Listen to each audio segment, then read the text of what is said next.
working Garmin Fenix 7S Pro again, it seems. The last couple of months I had a couple of problems with my two watches. I initially got a 6S Pro and then later upgraded to the 7S Pro. But then the heart rate reading began to become somewhat unreliable. I sent the watch back in and Garmin was so kind to replace the watch. But then after I got this watch, this new watch, and I tested it out, it not only had basic reliability issues, but often failed to read my heart rate at all during sleep and also just standing still basically.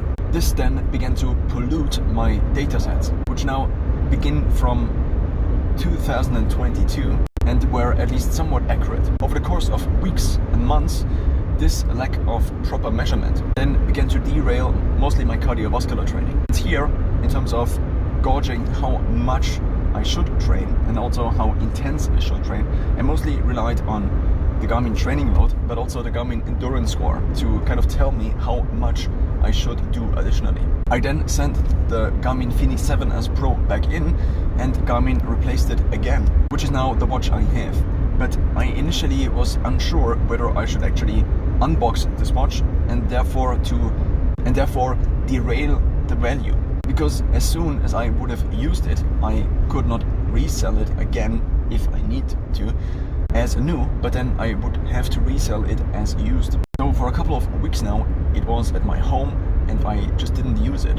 And I wanted to sell it on eBay and potentially wait for the Garmin Fenix 8S Pro, because currently only the Garmin 8 is out, but in the form factor which I have, which is the smaller version, and also I have it with the IMP display, and the 8 series doesn't have a similar version.